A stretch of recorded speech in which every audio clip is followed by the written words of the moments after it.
Welcome to another edition of the Tom Green Podcast. It is my pleasure to bring you some March Madness previews from yours truly. Unfortunately, this time I had promised that our buddy Mike Schneid from MikeDropSports.com would be with us, but unfortunately issues came up and a time frame is also having to do with that because we start Thursday with March Madness.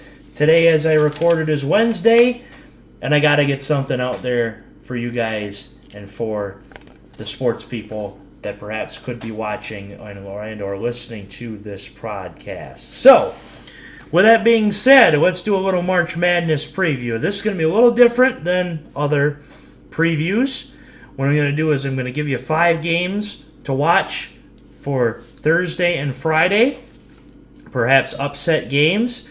And I'll give you a Final Four to this point, and next week I will have a second weekend preview, which will give you an updated Final Four, National Championship, and perhaps games to watch from there. So, pretty basic, pretty simple, because I will say to the people that have listened to me since 2010 when I started these videos and podcasts, I did a preview of every single game.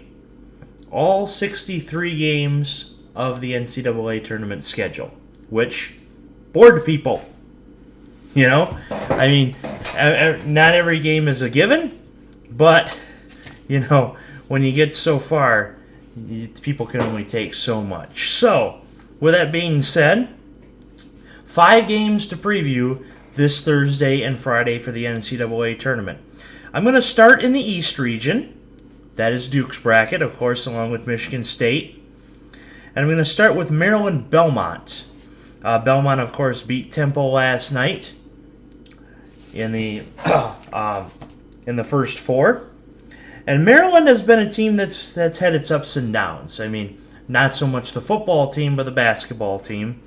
And Maryland, of course, lost to Nebraska on Thursday at the Big Ten tournament. So they're looking. I felt if you read my last Word on Sports article, I felt that they were looking more forward to the NCAA tournament rather than the Big Ten tournament. And of course, that sometimes teams get complacent. I felt that way about Maryland. Belmont, of course, Bird, their head coach, having coached for over 30 years, finally got his first NCAA tournament win against Temple. With that being said, Belmont is going to be looking very much forward to this game. And right now I have Maryland beating Belmont, but I may very well change that pick because Belmont deserved to be in this tournament, and they proved it with a victory over Temple in the first 4. But I felt that Belmont deserved to be in the NCAA tournament. Glad they got in. Glad they got a victory. And I think, you know what? I think I might very well right now change that pick to Belmont. I'm going to pick Belmont over Maryland in that one. Second game out of the 5 to preview, LSU and Yale. Of course, in the same bracket as Maryland and Belmont. And I'm picking this game as one to watch this weekend because LSU is going through some FBI stuff, if you haven't heard yet. Coach Will Wade, of course, suspended because he hasn't admitted to any wrongdoing, but he hasn't said no to... He hasn't admitted wrongdoing, but he has not come out and said, no, I did not do this. Because of that, LSU is taking the high road and saying, no, we're not going to have you coach if you're not going to say that you did not do anything wrong. So, with that being said, Yale beating Harvard in the conference tournament final of the Ivy League. Crushing Harvard's dreams at another NCAA tournament.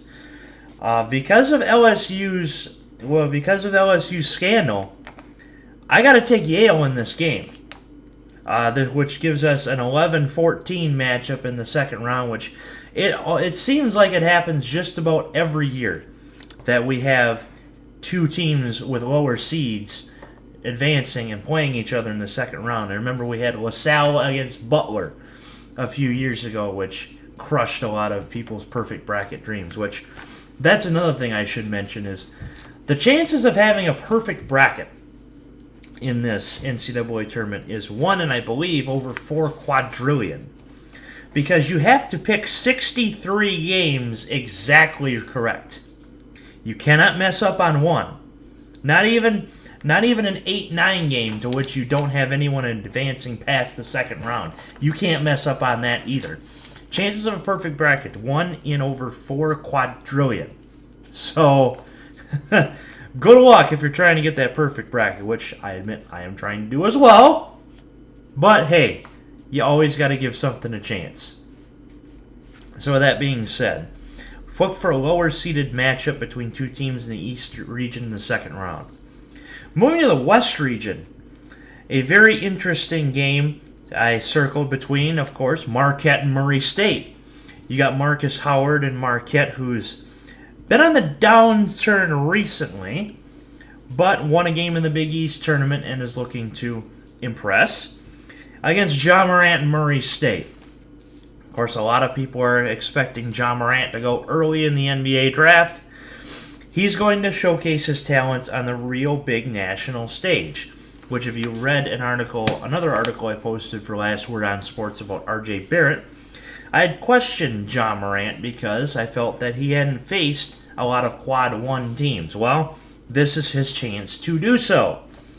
And I am actually picking Murray State to advance over Marquette because I think Ja Morant will impress, and will impress just enough for 2 Ohio Valley Conference teams to advance to the round of 32.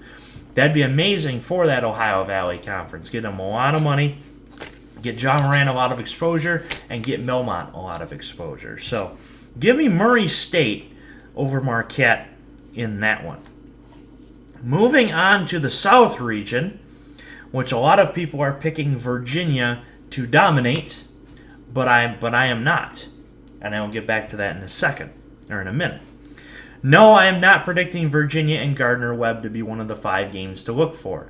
If Gardner-Webb beats Virginia, I'm gonna make a little bet on this show. If Gardner-Webb beats Virginia, like UMBC beat Virginia years ago, I will eat an order of blazing wings and record it on this show.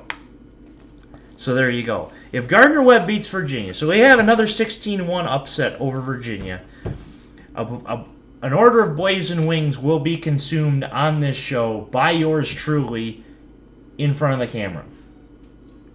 So Gardner-Webb, if you're listening to this, get ready for me to pound the blazing wings if I win.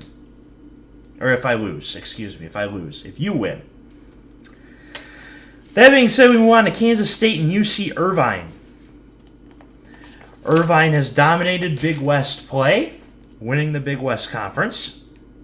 Kansas State losing Dean Wade, as we talked about last week with Andy Mitz, and losing in the Big 12 tournament to Iowa State. I'm going to take UC Irvine in an upset in this game because I think losing Dean Wade will hurt Kansas State, and UCI will move to the round of 32, which we wish when they had NJ years ago. Remember that 7'6" center that seemed to dominate everybody, kind of like Taco Fall is right now at UCF? Yeah, NJ played for UC Irvine. We wish he was still playing today. And then our final game to look forward to in this first round, I picked Villanova and St. Mary's. Villanova being the national champion last year, of course, over Michigan. But St. Mary's beat Gonzaga in the WCC championship. And they had the 3-ball rolling. If they can do the same here, I think they can beat Villanova and face Purdue, which Purdue is looking to make a tournament run as well. So I don't have any games highlighted from the Midwest, but I will say that one game that I would highlight from that region would be Wofford and Seton Hall. Seton Hall going to the Big East Championship game, Wofford being ranked earlier in the season. So if I were to look for one game in that region, I would pick Wofford Seton Hall. So with that being said, let's move on to the Final Four and championship pick. I do not have a chalk bracket, as a lot of people expect.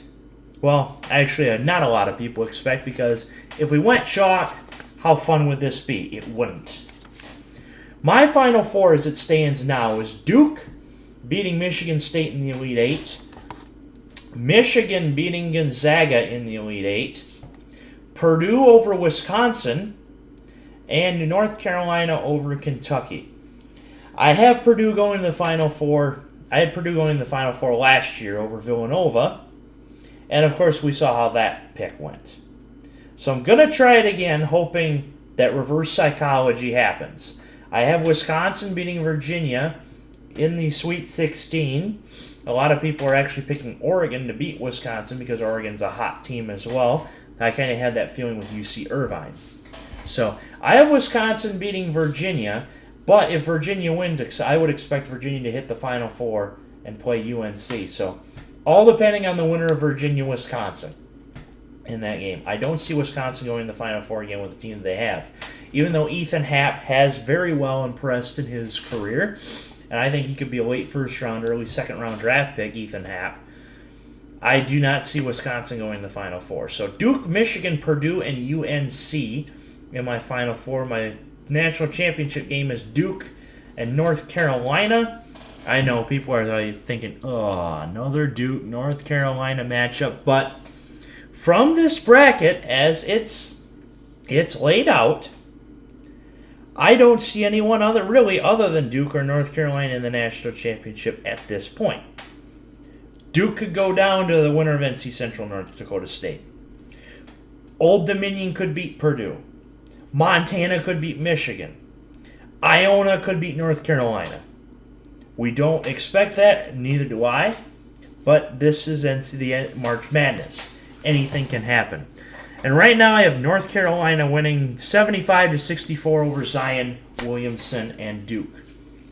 So, with that being said, a pretty chalk national championship, but anything can happen. So that was a quick little preview for you guys. 5 games to watch, of course. Maryland, Belmont, LSU, Yale, Marquette, Murray State, Kansas State, UC Irvine, Villanova, St. Mary's with an asterisk on Wofford and Seton Hall for that bracket. This has been the March Madness preview for Weekend 1, and we'll be back with you for Weekend 2 next week. This has been another great edition of the Tom Green Podcast.